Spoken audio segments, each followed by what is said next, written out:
کہلاتے ہیں اپنے آپ کو کیا کہلاتے ہیں؟ کہتے ہیں کہ ہم اہل سنت، رسول پاک صلی اللہ علیہ وسلم نے جو فرمایا اس کی اتباع کرنا واجب ہے۔ جھوٹ کیوں بولتے ہو؟ یہ تو شیعہ ہیں۔ ہم کہتے ہیں کہ رسول اللہ صلی اللہ علیہ وسلم جو بھی کہیں وہ وحی ہے، جو بھی کہیں وہ حق و حقیقت ہے، اس پہ چلنا واجب۔ آپ نے تو اپنی کتاب میں ایک پورا باب لایا ہے مسلم نے کہ رسول پاک صلی اللہ علیہ وسلم دنیائی امور میں اپنے حکم سے، اپنی فکر سے جو کچھ کہیں اس کا تو ماننا واجب ہی نہیں ہے، فرض ہی نہیں ہے۔ اچھا، اب بے عزتی والی بات دیکھیں کہ انہوں نے کیا چیزیں رسول پاک صلی اللہ علیہ وسلم سے منسوب کی ہیں۔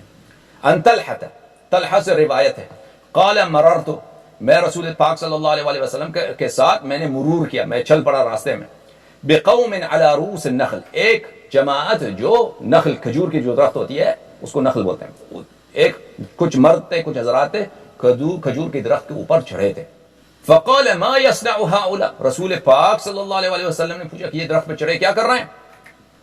قالوا يلقحونه يجعلون الذكر في الانثى فيلقح، ان لوگوں نے کہا کہ حضور صلی اللہ علیہ وسلم ہم تو یہ کرتے ہیں کہ ہم اس کی تلقیح کرتے ہیں۔ تلقیح کیا کرتے ہیں؟ ذکر کو انثیٰ سے ملاتے ہیں، کھجور کا جو پھل ہے، کھجور کا جو درخت ہے اس کا ایک نر مادہ ہوتا ہے، اس کو آپس میں ملاتے ہیں تو اس سے اس کی باروری ہوتی ہے۔ آپ دیکھیں ان کے متعلق ان کے صحیح ترین کتاب میں کیا روایت ہے۔ اچھا، تو کہا کہ بھئی آپ یہ درخت پہ کیا کر رہے ہیں؟ تو فرمایا کہ درخت پہ کیا کر رہے ہیں؟ تو عرض کیا کہ یہ لوگ تلقیح کر رہے ہیں، ذکر کو انثیٰ سے ملا رہے ہیں۔ اچھا، فقال رسول اللہ صلی اللہ علیہ وسلم ما اظن یغنی ذلک شیئا، تو یہ بھئی کہا کہ میں تو نہیں سمجھتا کہ اس کا کوئی فائدہ ہے۔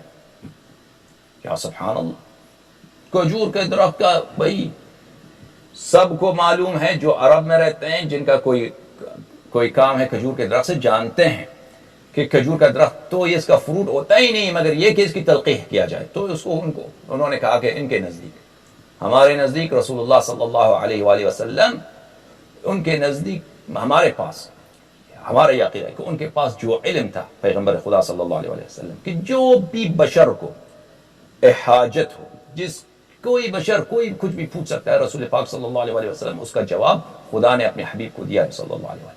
اور رسول پاک صلی اللہ علیہ وسلم کبھی باطل کی طرف، کبھی بھی ایک ناحق بات کی طرف کبھی وہ ترغیب نہیں دیتے، امر نہیں کرتے، اس کی طرف وہ دعوت نہیں دیتے۔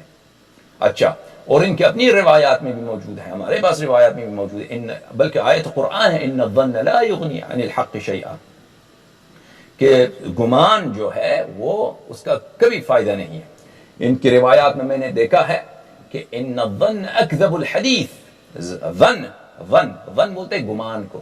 گمان کیا ہوتا ہے؟ گمان علم یقین کے مقابل میں ہوتا ہے، کہ ان الظن، گمان کرنا، یہ اکذب الحدیث، یہ جھوٹی، سب سے جھوٹی جو سخن ہے، جو بات ہے وہ گمان ہے۔ اگر آپ کسی بات پہ یقین نہیں رکھتے، علم نہیں ہے، تو صرف اپنی گمان پر کہ یہ چیز شاید اس طرح ہو، اس کو آپ حق نہ قرار دیں۔ بہرحال تو انہوں نے نقل کیا کہ انہوں نے فرمایا کہ ما اظن یغنی ذلک شیء، میں تو نہیں سمجھتا، میرا گمان تو نہیں ہے کہ اس کا کوئی فائدہ ہے۔ تو ٹھیک ہے، تو کیا ہوا؟ قال فاخبروا بذلک،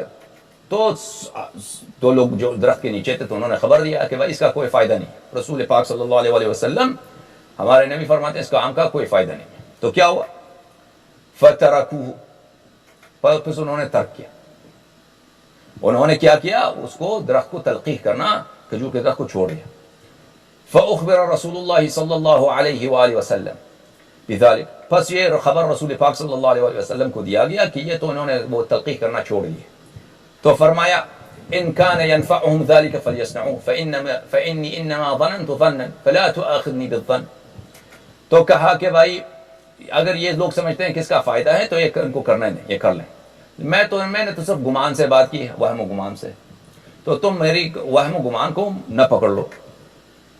ولكن اذا حدثتكم عن الله شيئا فخذوا به فاني لن اكذب على الله عز وجل، لیکن اگر میں خدا سے کچھ خبر دوں تو وہ سچ ہوتا ہے، اگر اپنے آپ سے کچھ کہہ دوں تو اس کو کیونکہ میں گمان سے بات کرتا ہوں، اپنی فکر سے بات کرتا ہوں، اپنی سوچ سے کہتا ہوں، تو اس کا کوئی اتنا اتباع کرنا ضروری نہیں ہے۔ یہ ایک حدیث، میں اس کا ترجمہ اردو میں جو انہوں نے ترجمہ کیا وہ پڑھ کے سناتا ہوں آپ کو۔ بھلے طلحہ سے روایت ہے کہ میں رسول پاک صلی اللہ علیہ وآلہ وسلم کے ساتھ گزرا، کچھ لوگ کچھ لوگوں پر جو کھجوروں کے درختوں کے پاس تھے، آپ صلی اللہ علیہ وآلہ وسلم نے فرمایا یہ لوگ کیا کرتے ہیں؟ لوگوں نے عرض کیا پیوند لگاتے ہیں، یعنی نر کو مادہ میں رکھتے ہیں، وہ گابہہ ہو جاتی ہے۔ گابہہ کا تو ہمیں نہیں معلوم، یعنی وہ باثمر ہو جاتا ہے۔ آپ نے فرمایا میں سمجھتا ہوں اس میں کچھ فائدہ نہیں ہے۔ یہ خبر ان لوگوں کو ہوئی، انہوں نے پیوند کرنا چھوڑ دیا۔ بعد اس کے رسول پاک صلی اللہ علیہ وآلہ وسلم کو یہ خبر پہنچی، آپ نے فرمایا کہ اس میں ان کو فائدہ ہے تو وہ کریں، میں نے تو ایک خیال کیا تھا، تو مت مواخذہ کرو میرے خیال پر، لیکن جب میں اللہ کی طرف سے کوئی حکم بیان کروں تو اس پر عمل کرو، اس لیے کہ میں اللہ پر جھوٹ بولنے والا نہیں۔